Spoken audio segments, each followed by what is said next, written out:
Աստված է։ Եվ մենք կարիք ունենք նրանից չհեռանալու։ Եվ մեր կյանքի տարբեր իրավիճակների մեջ մենք կարիք ունենք ամեն անգամ ավելի նրան մոտենալու եւ նրա հետ լինելու։ Սաղմոս 23-ը հրաշալի սաղմոս է, որ Դավիթ թագավորը հռչակում է, եւ այս սաղմոսի մեջ երբ որ կարդում ենք, սկզբից նա հռչակում է Տիրոջ հովիվ լինելը, նրա մեծամեծ գործերը, իր հետ լինելը, ինչպես Աստված իր հետ շարժվում, իրեն ինչպես առաջնորդում, եւ 23 սաղմոսի 6-րդ խոսքը երբ որ կարդում ենք, Դավիթ թագավորը հետևյալն է հռչակում։ Ասում է, հենց բարիքը եւ ողորմությունը կգան իմ հետևից իմ կյանքի բոլոր օրերում։ Սա այն պատճառով, որովհետեւ Տերը իր հետ է։ Մինչ այդ Դավիթը հռչակում է, Տերը իմ հովիվն է, Տերը ինձ հետ է, նա ինձ առաջնորդում է, նա իմ թշնամիների դիմաց ինձ հետ է, իմ սեղանը բարձրացնում է, իմ գլուխը վեր է բարձրացնում եւ ասում է, հենց այս բաների պատճառով, քանի որ Աստված ինձ հետ է, բարիքը եւ ողորմությունը, որը Աստծուց է գալիս, իմ կյանքի օրերում միշտ պետք է հետևի ինձ։ Բայց գիտեք, Դավիթը սրանով չի սահմանափակվում, որ Տերը ինձ հետ է, ամեն բան լավ է։ Նա մի հատ հռչակում է անում վերջնակետում եւ իր որոշումն է արտահայտում, որ քանի որ Աստված ինձ հետ է, ես էլ մեկ որոշում ունեմ, եւ որոշումը սա է, եւ Տիրոջ տանը կբնակվեմ իմ կյանքի բոլոր օրերում։ Այսինքն, քանի որ Աստված ինձ հետ է, ես էլ որոշում ունեմ իմ կյանքի բոլոր օրերում նրա հետ լինելու։ Գիտեք, սա երկկողմանի է։ Աստված միշտ մեզ հետ է, Աստված միշտ փորձում է մեր հետ քայլի, նա միշտ փորձում է մեզ օրհնի, բայց մենք կարիք ունենք մեկ որոշում Դավիթ թագավորի նման ունենալ։ Ես էլ պետք է նրան հետևեմ, ես էլ պետք է նրա հետ լինեմ, ես էլ պետք է նրա հետ քայլեմ, որովհետև հենց սրա մեջ է այն բոլոր օրհնությունները, որ Աստծուց բխում է։ Աստծո մեջ կա ամեն օրհնություն, կա ամեն զորությունը, եւ նա պատրաստ է դա քեզ տալու, քո կյանքի մեջ արձակելու, բայց դու կարիք ունես նրա հետ գնալու, նրան մոտենալու եւ նրա հետ ապրելու։ Եվ իմ պատգամի վերնագիրը հենց այսպես են վերնագրել, երբ որ դու Աստծո հետ ես։ Գիտեք, մենք մեր կյանքի մեջ տարբեր իրավիճակներում քայլում ենք կամ Աստծո հետ, կամ առանց նրա։ Եվ սա մեծապես ազդեցություն ունի մեր կյանքի մեջ, թե մենք որտեղ ենք, ում հետ ենք, ինչ միջավայրի մեջ ենք եւ ինչ որոշումներ ունենք մեր կյանքի մեջ։ Եթե մեր քայլերը, մեր շփումները աստվածային ներկայության մեջ է, եթե մենք քայլում ենք Աստծո հետ եւ մեր հարաբերությունները, մեր միջավայրը աստվածային ներկայության, նրա եկեղեցու, նրա ժողովրդի հետ է մեծամասնորեն,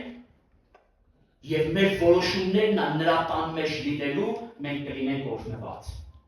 Մեր կյանքի մեջ Աստծո զորությունը կարձակվի, Աստծո գերբնականը կգա մեր կյանքի մեջ։ Եվ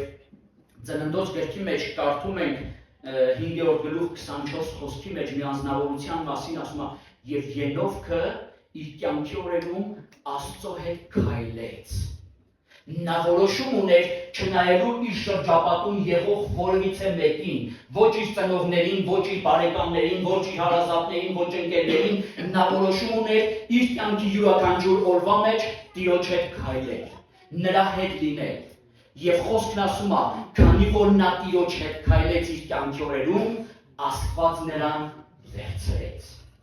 Աստված նրան առանձնացրեց այդ իրավիճակներից, Աստված նրան վեր առավ եւ նրան այլևս չգտան։ Սիրելիս, երբ որ դու այսօր Տիրոջ հետ քայլում ես, նույն ձև Աստծո հոգին կարող է քեզ վեր առնել, որ ոչ մի իրավիճակ, ոչ մի ազդեցություն քո կյանքի մեջ չկարողանա իշխանություն ունենալ, եւ դու կտրված եւ զատված լինես այս աշխարհից եւ աշխարհի ամեն ազդեցություններից, եւ դու լինես Տիրոջ հետ։ Եթե Ենովքի համար դա հնարավոր էր, այսօր քո համար նույնպես հնարավոր է։ Եվ դու էլ կարող ես քայլել Տիրոջ հետ եւ վայելել այն ամեն օրհնությունները եւ այնպիսի մտերիմ հարաբերություն ունենալ, ինչպես Ենովքն ուներ, եւ Աստված քեզ էլ վեր կառնի։ Եվ որովհետեւ հենց դու դրա համար էլ կանչված ես, մեկ օր նրա հետ հավիտյանս հավիտենից լինելու։ Բայց այսօր մենք կարիք ունենք այս երկրի վրա, այս ժամանակների մեջ քայլել նրա հետ, լինել նրա հետ, որովհետև հենց դրա մեջ է ամեն օրհնությունը եւ այն ամեն իշխանությունն ու զորությունը, որ Աստված ինձ եւ քեզ տվել է, պատրաստել է, որ ունենանք եւ տիրառենք, երբ որ մենք նրա հետ ենք, մեզ ոչ մի բան չի կարող խանգարել։ Պողոսն ասում է, երբ որ ես Աստծո հետ եմ,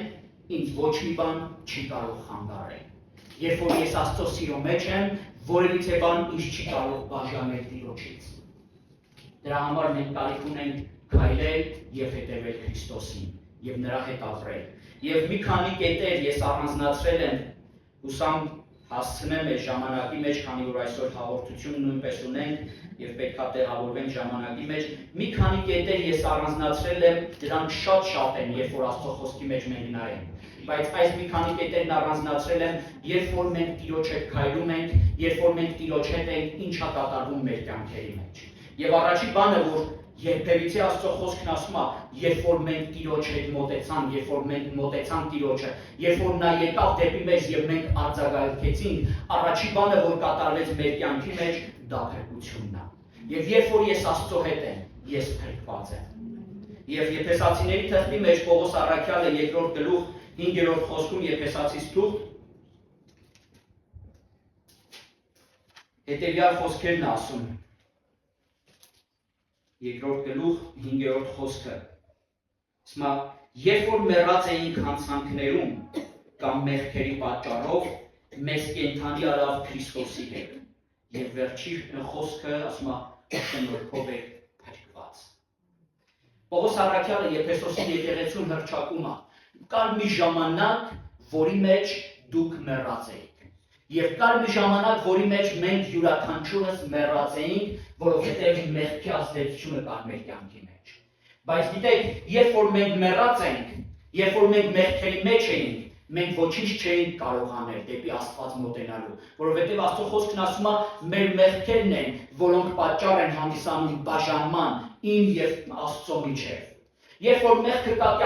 մեր կյանքի մեջ, մենք մեռած ենք մեղքի պատճառով։ Եվ մեռած մարդը որևիցե քայլ չի կարող անել դեպի Աստծուն մոտենալու։ Դրա համար Աստծո խոսքն ասում է, Աստված Քրիստոսի միջոցով մեզ կենդանություն տվեց։ Գիտեք, երբ որ Աստված մարդուն ստեղծեց, առաջին բանը, որ նա արեց, նրա մեջ, նրա ռնգների մեջ կենդանության հոգի փչեց, շունչ փչեց, որպեսզի մարդը կենդանանա։ Բայց երբ որ մարդը մեղքի պատճառով նորից մեռավ, Աստված կարիք ուներ նորից այդ շունչը, Քրիստոսի հոգին նորից բերել մարդու կյանքի մեջ, որպեսզի նա նորից կենդանանա, որպեսզի նա փրկություն ունենա, այդ մեղքի ազդեցությունը իր կյանքից վեր առնցվի։ Եվ Աստծո խոսքը ստեղ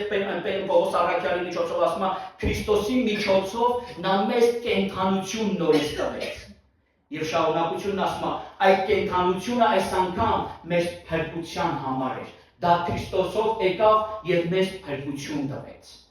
Առաջին անգամ, երբ որ մարդուն կյանք տվեց Աստված, մարդը փրկության կարիք չուներ, բայց քանի որ մեղքի ազդեցությունը եկավ եւ նրան տարավ մահվան, Աստված այս անգամ այդ մահից փրկելու կարիք ուներ մեզ ազատելու։ Եվ Աստված Քրիստոսով, Քրիստոսի կյանքի միջոցով մեր մեջ կյանք բերեց եւ մահի իշխանությունից, մահի ազդեցությունից մեզ փրկեց, որպեսզի հավիտյանս նրա հետ լինենք։ Ամեն։ Ամեն։ Եվ երբ որ կարդում ենք երկրորդ օրինաց գրքի մեջ 15-15 խոսքը երկրորդ օրինաց գրքում ասում է հիշիր, որ մի ժամանակ դու ստրուկ էիր։ Այս հիշիր բառի վրա շեշտադրում կա։ Մովսեսը իր ժողովրդին, Իսրայել ժողովրդին, երբ որ խոսում է, ասում է հիշիր, որ դու մի ժամանակ գերի էիր, դու մի ժամանակ ստրուկ էիր, դու մի ժամանակ մեղքի ազդեցության տակ էիր։ Եվ ասում է Աստված փրկեց քեզ։ Մենք կարիք ունենք մեր կյանքի մեջ, մեր ամեն օրվա մեջ, երբ որ կանգնում ենք, հիշենք, որ մեկ օր, մեկ ժամանակ մենք մեռած էինք, մենք գերի էինք մեղքին, մենք ստրուկ էինք մենք աշխարհին, մենք ստրուկ էինք սատանային, բայց Աստված փրկեց մեզ։ Աստված իր ներկայությամբ, իր որդու կյանքի միջոցով ինձ եւ քեզ փրկեց, որպեսզի մենք մեռած չմնանք։ Եվ սա առաջին բանն է, որ մենք պետք է անենք, երբ որ մենք կանգնում ենք Աստծո ներկայության, մենք պետք է հիշենք, որ նա փրկել է մեզ։ Սաղմոս 116-րդ խոսքը, երբ որ կարդում ենք, Սաղմոս 2-ն ասում է, Աստված փրկեց մեզ, ասում է դու փրկեցիր ինձ մահից, երկրորդ բանն ասում է իմ աչքերը արտասուքից, եւ երրորդ բանն ասում է իմ ոտքերը մեղքի գայթակղությունից։ Երեք բան է Սաղմոս 2-ն շեշտում, դու փրկել ես ինձ մահից, առաջի բանը, որ Աստված արեց, մեղքի պատճառով եկած մահը իմ եւ քո կյանքի մեջ խափանեց, կործանեց, հաղթահարեց եւ տեղեց մեզ մեղքի հանդեպ, մահի հանդեպ փրկությունը։ Պողոս առաքյալն ասում է, ով մահ, ուր է քո իշխանությունը, քո խայթոցը, ով գերիզմա, թե հակառակը։ Երբ որ Քրիստոս մահացավ եւ հարություն առավ, մեղքի խայթոցը եւ մահվան իշխանությունը մեր կյանքի մեջ կործանվեց, խափանվեց եւ մենք փրկություն ունենք։ Եվ երկրորդ բանը, որ Սաղմոս 2-ն ասում է, դու իմ աչքերը արտասուքից մաքրեցիր, արտասուքից փրկեցիր։ Գիտեք, մեր կյանքի մեջ այո գալիս են իրավիճակներ, որ վիշտ է լինում, հարազատի կորուստ է լինում, մենք վշտանում ենք, արտասվում ենք, ցավում ենք, բայց գիտեք, Աստծո հոգին մեր կյանքի մեջ լինելով մեզ մխիթարում է եւ այդ վշտի ազդեցությունից մեզ նորոգելով դուրս է հանում։ Եթե ոչ գյումրեցիները, ապա իրականում դուք այդ վշտի ազդեցությունը ավելի լավ գիտեք, դրածանությունը լավ գիտեք, բայց ես վստահ եմ եւ հույս ունեմ, որ Աստված այստեղ գտնվող յուրաքանչյուրի այդ վշտից եւ այդ արտասուքից նորոգել եւ ազատել է, որովհետեւ սա նրա կամքն է։ Եվ որովհետեւ երբ որ կարդում ենք Եսայիա մարգարեության գիրքը 61-րդ գլխի 3-րդ խոսքի մեջ ասում է Աստծո հոգին ինձ վրա է, երբ որ Եսայիան խոսում է, ասում է Աստծո հոգին ինձ վրա է, եւ 3-րդ խոսքի մեջ ասում է եւ նա ինձ սուքի փոխարեն ուրախության յուղ է բերել։ Իմ կյանքի մեջ սուքի փոխարեն ուրախության յուղ է բերել։ Եվ ես այսօր հռչակում եմ, եթե ձեր մեջ կա մեկը, որ դեռևս իր կյանքի մեջ սուքի վիշտի ազդեցությունը կա,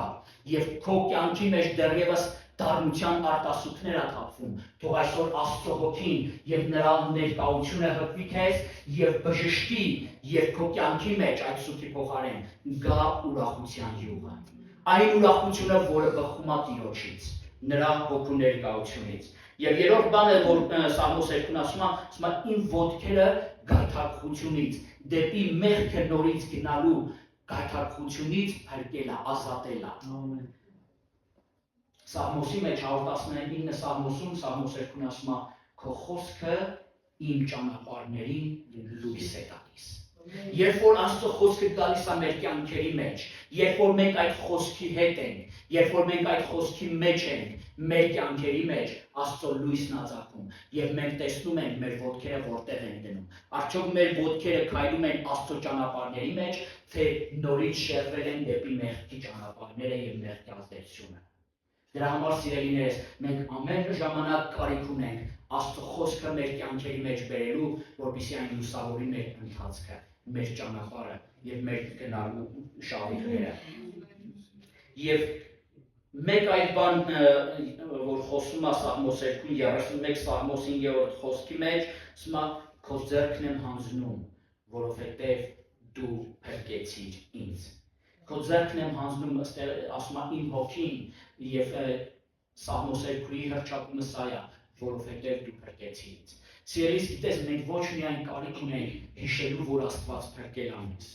այլ նաեւ կարիք ունենք հանձնվելու նրան փրկության պատճառով, այդ փրկության համար եւ մտնելու նրա ներկայության մեջ եւ ասելու Տեր, ես չեմ ուզում այլևս քեզանից հեռու լինել։ Ես չեմ ուզում այլևս մեղքի իշխանությունը, մեղքի ազդեցությունը, իմ եսի կմահաճույքները ինձ քեզնից բաժանեն։ Ես ուզում եմ միշտ քո հետ քայլել։ Եվ ես հանձնվում եմ քեզ, տրվում եմ քո կամքին եւ քո իշխանությանը։ Ինչպես մենք երգում ենք, որ դու ես Տերը փառքերի, մենք կարող ենք դա ամեն օր հռչակել, հիշել, որ նա Տերն է փառքերի, բայց միևնույն ժամանակ թույլ տալ, որ այդ փառքի իշխանությունը կա մեր կյանքի մեջ։ ինձնից եւ քեզնից է կախված մեր կյանքի մեջ այդ փառքի ներկայությունը կլինի թե ոչ։ Եթե ես մոտենում եմ դեպի Աստված, եթե ես քայլում եմ նրա հետ, եթե իմ վարմունքը նրա հետ է, փառքի ներկայությունը կգա իմ կյանքի մեջ, ինչպես Ենովքի կյանքի մեջ եկավ։ Ինչպես որ Եղիայի կյանքի մեջ եկավ։ Եղիան ձգտեց Տիրոջ հետ քայլելու, Տիրոջ հետ շարժվելու, Տիրոջ կամքի մեջ լինելու, ամեն տեղ ուր որ Աստված պիտի գնար, նրա հետ լինելու, ինչ որ Աստված ասեր նրա հետ լինելու, եւ Աստված նրան վեր առավ իր փառքի կարգերի միջոցով։ Եվ ես վստահ եմ, երբ որ դու մոտենում եւ մտնում ես նրա փառքի ներկայության մեջ, նա քեզ վեր առնում իր զորավոր ներկայությամբ եւ դու փրկված ես սիրելիս։ Տիրոջ մեջ դու փրկված ես։ Առաջին մեծ ուրախությունը եւ մեծ զորությունը, որ ես եւ դու կարող ենք վայելել Աստծո հետ քայլելով, դա նրա փրկությունն է։ Երկրորդ բանը, որ ես առանձնացրել եմ, դու գնված ես։ Գիտես, քո փրկությունը հենց այնպես չկատարվեց։ Քո փրկության համար մեծ գին ա վճարվել։ Մի գին, որը երբևիցե որևիցե բանով չի կարող չափվել։ Մեր մարդկային երկրային որևիցե արժեք չի կարող այդ գնի արժեքը, արժևորումը սահմանել։ Եվ առաջի Կորինթացիս 6-րդ գլուխ 20 խոսքի մեջ Պողոս առաքյալն ասում է, դուք մեծ գնով գնվեցիք։ Սիրելիս, իմ եւ քո կյանքի համար մեծ գին ա վճարվել։ Եվ Պետրոս առաքյալն ասում է, ոչ թե ապականացու արծաթով եւ ոսկով գնվեցիք, այլ Քրիստոսի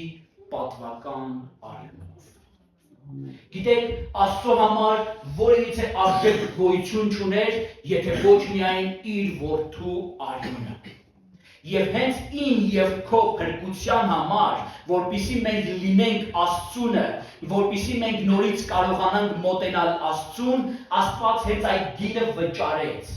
Հենց այդ պահանջն էր, որ պետք է տրվեր, արյունը պետք է դրվեր, եւ Աստված իր որդու ամենաթանկագին արյունը, ամենաթանկ արժեքը դրեց, որպեսզի դու այսօր պատկանես իրեն, որպեսզի դու այսօր լինես իր սեփականությունը։ Դրա համար Պողոս առաքյալն ասում է, մեծ գնով են գնվել։ Սիրելիս, երբեք այդ գինը չփոքրացնես քո կյանքի մեջ։ Քո փրկության համար մեծ գին ա վճարվել։ Քո Աստծո հետ լինելու համար շատ թանկ գին ա վճարվել։ Ես կարիք ունեմ մոտենալու նրան եւ փառավորելու այն գնի համապատասխան, ինչ որ Աստված արել է իմ կյանքի մեջ։ Հովհաննես 17-րդ գլուխ 4-րդ խոսքում, երբ որ Հիսուսը հոր առաջ կանգնում է եւ իր աղոթքը 17-րդ գլխի մեջ Հիսուսի աղոթքն է ներկայացված, ասում է. ես փառավորեցի քեզ Տեր։ Հայր, քեզ փառավորեցի եւ ինչ ասում, ինչպես նա փառավորեց հորը, ասում է. կատարեցի այն գործը, որ տվեցի ինձ գործելու։ Գիտես, այսօր դու կարող ես Տիրոջը փառավորել իր փրկության, իր վճարած գնի համար նրանով, որպեսզի կատարես նրա կամքը։ Դու կարող ես այդ փառքը բարձրացնել նրան, երբ որ կատարում ես նրա կամքը։ Այն ինչ որ Աստված կամենում է եւ պահանջում է ինձանից եւ քեզանից, ակնկալում է ինձանից եւ քեզանից, որ մենք անենք, երբ որ մենք դա կատարում ենք, հոժարական եւ խոնարհությամբ մենք փառավորում ենք Հորը։ Հիսուսը չասավ, ես հրաշքներ արեցի, ես մարդկանց փրկեցի, ես մարդկանց չգիտեմ, այս բանը նրանց բժշկություն արեցի, նրանց կերակրեցի, ոչինչ չասավ, ես ինչ արեցի։ Ասեց, կատարեցի այն ամենը, ինչ որ դու կամեցար։ Եվ այսօր իմ քաջալերանքն է, սիրելիս, որոշիր կատարել Հոր կամքը եւ դու նրան կփառավորես։ Ամեն։ Երրորդ բանը, որ կարդում ենք Աստծո խոսքի մեջ, Գաղատացիների 5-րդ գլուխ առաջի խոսքը։ Պողոս առաքյալն ասում է, դուք ազատ եք։ Գաղատիայի եկեղեցուն երբ որ խոսում է, ասում է, դուք ազատ եք։ Եվ ասում է, այն ազատությամբ, որ Քրիստոս տվեց ձեզ, այլևս ուրիշ լուծի տակ մի մտեք։ Գիտեք, սիրելիներ, Աստված մեզ փրկեց, մեզ համար գին վճարեց, որպեսզի մենք լինենք ազատ։ Եվ շատ անգամներ ցավոք սրտի մենք այդ ազատությունը կամ սխալ ձևով ենք կիրառում մեր կյանքի մեջ, ինչպես որ Պողոսը Գաղատիայի եկեղեցուն է զգուշացնում եւ հորդորում, որ այդ ազատությունը ճիշտ ձևով կառավարեք, ճիշտ ձևով գործադրեք, ճիշտ ձևով վերաբերվեք այդ ազատությանը։ Եվ շատ անգամներ մենք այդ ազատությունն ունենալով նորից մտնում ենք այլ լուծի տակ։ Եվ երբ որ մենք Աստծո ներկայությունից Մատթեոս ավետարանի մեջ Հիսուսը մի օր ասեց. ձեր վրա իմ բեռը եւ իմ լուծը վերցրեք, որովհետեւ այն քաղցր է եւ թեթև է։ Բայց երբ որ մենք այդ լուծից դուրս ենք գալիս, այդ լուծը մեր վրայից կողքի ենք դնում եւ դուրս ենք գալիս, մտնում ենք մեր եսի ցանկությունների, մեր մարդկային մտածմունքների, որոշումների լուծի տակ, մենք սկսում ենք նորից ծանրանալ, ծանրություն բերել մեր կյանքի մեջ։ Աստծո խոսքն ասում է, դուք ձեր մտածելով, ձեր ջանք անելով չեք կարող մեկ փոքր հատված, մի փոքր մաս ձեր կյանքի վրա, ձեր մարմնի վրա ավելացնեք, ձեր կյանքում ինչ-որ բան անեք։ Բայց երբ որ մենք վերցնում ենք Աստծո կամքը մեր ուսերի վրա, Աստծո կամքը նրա լուծը վերցնում ենք մեզ վրա, Աստծո խոսքն ասում է, այն երբեք ծանրություն չի բերի քո կյանքի մեջ, եւ այն կլինի ավելի քաղցր, քան երբևիցե դու պատկերացրել ես։ Եվ սա է Տիրոջ կամքը, երբ որ մենք վերցնում ենք այն եւ ճանաչում ենք ճշմարտությունը, Հովհաննես ավետարանի մեջ ասում է, ճանաչեք ճշմարտությունը եւ այդ ճշմարտությունը ինչ կանի ձեզ ազատ կարձակի, ձեզ կազատի, ամեն բանից կազատի։ Երբ որ մենք մեր կյանքի մեջ գալիս է աստվածային ճանաչողությունը, երբ որ մենք Աստծո ներկայությունը վերցնում ենք մեր կյանքերի մեջ, նրա կամքը վերցնում ենք մեր կյանքերի մեջ եւ որոշում ենք կայացնում նրա ներկայության մեջ լինելու եւ նրա կամքը կատարելու, մեր կյանքի մեջ գալիս է ազատությունը, արձակվում է ազատությունը։ Աստծո խոսքն ասում է, Հիսուսն է ճշմարտությունն ամեն։ Երբ որ ես ու դուք ճանաչում ենք Քրիստոսին, մենք նաև ճանաչում ենք, որ նրա կամքը բարին է, հաճելին եւ կատարյալ։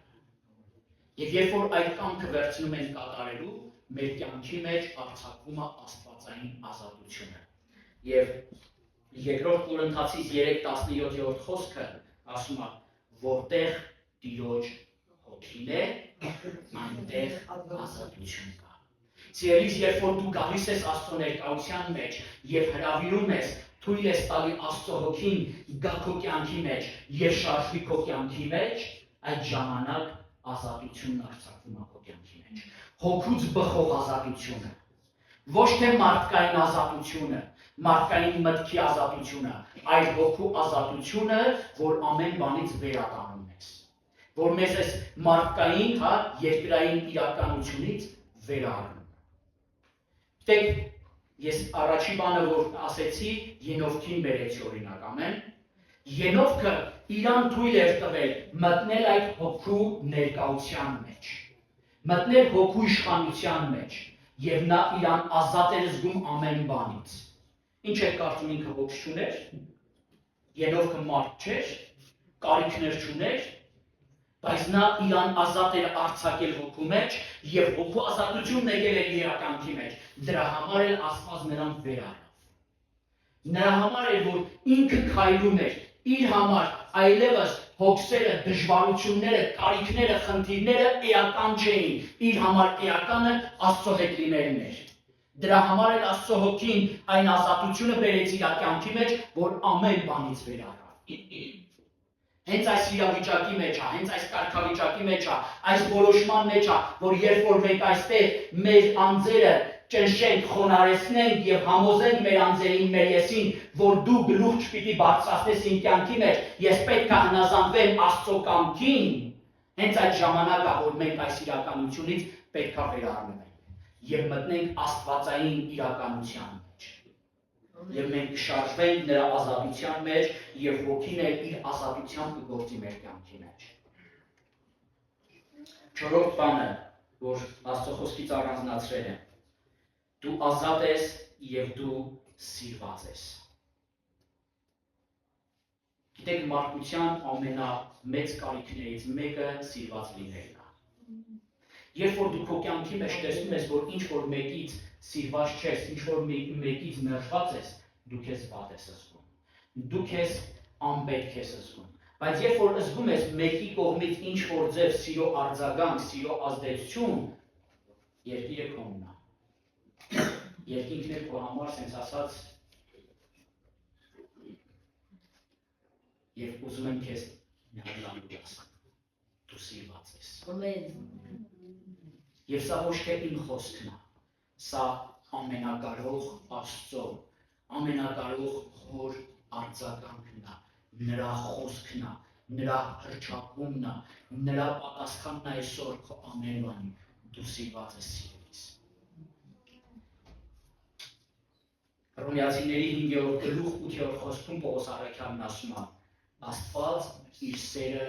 հայտնեց մեզ։ Հայտնեց մեր նկատմամբ։ Առաջի Հովհաննես 4:19 խոսքում ասում է. նախ Աստված մեզ սիրեց։ Գիտեք սիրելիներ, մենք քանի որ մեղքի ազդեցության տակ էինք եւ մեռած էինք, մենք չէինք կարող սիրո որևիցե արձագանք տալ։ Մենք չէինք կարող առաջինը մենք սիրել Աստծուն։ Բայց Աստծո խոսքն ասում է, նա մեզ սիրեց եւ իր սիրո արձագանքը տվեց եւ ասում է իր սերը հայտնեց այն ժամանակ, երբ որ դեռ մենք մեռած էինք մեր մեղքերի մեջ։ Եթե դու մեղքի մեջ մեռած էիր եւ Աստված իր սերը հայտնեց քեզ եւ իր սիրո միջոցով քեզ կյանք տվեց, փրկություն տվեց, ազատություն տվեց, ապա ավելին, երբ որ դու արդեն նրա հետ քայլում ես, որքան սիրված ես, որքան պիտի ավելի ու ավելի վայելես այդ սերը քո կյանքի մեջ։ Եվ դրա համար Աստծո խոսքն ասում է, ինչպես որ Հայրը ինձ սիրեց։ Հիսուսը դավանում է սա։ Եվ այսօր ուզում եմ սա քո կյանքի մեջ, քո այսօրվա մեջ հռչակես եւ ասես, ինչպես որ Հայրը սիրեց Հիսուսին, այնպես էլ Հիսուսը սիրեց ինձ։ Այնպես էլ Հիսուսը ամեն օր սիրում է ինձ։ Ինչպես Հայրը, որ նրան սիրում է ամեն օր, իր ներկայության, իր փառքի մեջ, նա իր ամենասիրելին է, ամենաթանկն է, ես էլ Հիսուսի միջոցով նրա ամենասիրելին եւ ամենաթանկն եմ։ Սիրելիս Աստծո խոսքն ասում է, անգամ եթե քո հայրը եւ մայրը, ովքեր որ քեզ կյանք են տվել ֆիզիկապես, հա, եթե անգամ նրանք քեզ թողնեն, քեզանից հրաժարվեն եւ մերժեն քեզ, ամենամտերիմները քո կյանքի մեջ, եթե անգամ նրանք քեզ մերժեն եւ սեր ցույց չտան քո հանդեպ, հիշիր, որ Տերը քեզ չի մերժում։ Նա միշտ քեզ սիրում։ Ամեն։ Եվ նրա սերը հայտնված է ին եւ քո կյանքի մեջ, եւ այդ սերը թաքնված չի։ Ուզում եմ այս խոսքն ասեմ, դու սիրո արդյունք ես։ Ոչ թե պատահականության։ Գիտեք, էվոլյուցիայի տեսությունը առաջաբերում պատահականության տեսությունը։ Պատահական մի հատ պայթյունից ստեղծվեցինք։ Բայց ուզում եմ ես այսօր հռչակել եւ դավանել, եւ դու էլ քո կյանքի մեջ ամեն օր դավանես, որ ես ոչ թե պատահականության, այլ սիրո արգասիքն եմ։ Ես սիրո պատճառն եմ, սիրո արտադրանքն եմ։ Աստված ինձ սիրուց, ոչ թե քմահաճությունից, ոչ թե պատահականությունից ստեղծել։ Նա ինձ սիրել է, դրա համար էլ ստեղծել է։ Նա ինձ սիրել է, դրա համար էլ իր որդու կյանքը տվել է։ Դա ինձ սիրել է, դրա համար էլ ինձ ազատել է մեղքի ազդեցությունից։ Եվ սա ամենը ամբողջը Աստծո սիրո պատճառն է։ Այն ինչ որ մենք ունենք այսօր։ Եվ վերջի բանը, որ կուզեմ ասել քեզ, եւ սրանով մենք կանգնենք Աստծո առաջ, ավելի նրա ներկայության հետ հաղորդակից լինելու, նրա կյանքի եւ մահվան եւ հարության դավանանքը մեր կյանքի մեջ ունենալու եւ առաջ բերելու ու հռչակելու հաղորդության սեղանին մոտենալով, վերջի բանը, որ ես առանձնացրել եմ, դու օրհնված ես։ Ամեն։ Դու ոչ միայն սիրված ես, այլ նաեւ այդ սիրուց օրհնված ես։ Ամեն։ Սաղմոս 115 խոսքը ասում է, դուք օրհնված եք Տիրոջից, որ երկինքը եւ երկիրն արեց։ Ուղղակիորեն օրհնված չեք։ Ինչ որ մի փոքր բանից օրհնված չեք։ Ինչ որ մի փոքր մեկից օրհնված չեք։ Ասում է, դուք օրհնված եք Աստծուց, որը ստեղծել է ամեն բան։ Եվ այն ինչի կարիքը, որ դու ունես քո կյանքի մեջ, երկրային կյանքի մեջ ինչի կարիքը որ ունես, որովհետև մենք երկնքում ոչ մի բանի կարիք չենք ունենալ։ Այնտեղ ամեն բան ապահովված է ցանկությունս հանդեպ։ Այն ինչի կարիքը որ դու ունես այս երկրի վրա, պատկանում է Տիրոջը։ Նա դրա արարիչն է, ստեղծիչն է եւ հոգատարն է։ Եվ նա կարող է քո կյանքի մեջ այդ ամենը բերել, որովհետև նա սիրում է քեզ։ Գիտեք, ես վստահ եմ, շատերի կյանքի մեջ կարող եք վկայել, որ ձեր բարեկամները, հարազատները կամ ձեր կողքին լինողները երբևիցե ինչ-որ մի առիթով կարող են տեսած լինել, որ քանի որ դու Տիրոջն ես պատկանում, դու Տիրոջ հետ ես, դրա համար ես օգնված։ Ամեն։ Գիտեք, ես ինձ համարում եմ, որ ես օգնված եմ ոչ թե նրա համար, որ ինչ-որ բաներ կարող եմ անել կամ ինչ-որ մեկերը ինձ համար անում են, այլ որովհետև որ ես պատկանում եմ նրան։ Ես նրանն եմ։ Ես ամենակարողինն եմ, դրա համար եմ օգնված։ Եվ ամենակարողը ինձ հետ է, դրա համար եմ օգնված։ Եվ ավելի օգնված եմ, երբ որ ես նրա հետ քայլում եմ, շարունակում եմ նրա հետ քայլել։ Ծննդոց գրքի 26-րդ գլխում կարդում ենք հետևյալը. Աբիմելեքը Իսահակին ասեց. մենք տեսանք, որ Աստված քո հետ է, եւ դու օգնված ես Աստծուց։ Այսօր կարող են քո շուրջը լինողները տեսնել եւ դավանել ու վկայել, որ դու Աստծո հետ ես, դրա համար ես օգնված։ Ամեն։ Եկեք կանգնենք Տիրոջ առաջ եւ ամեն փառք բարձրացնելով մեր Տիրոջը եւս մեկ անգամ ուխտ եւ որոշում կայացնենք մոտենալու Տիրոջը, նրա հետ քայլելու եւ այս ամեն օրհնությունները մեր կյանքի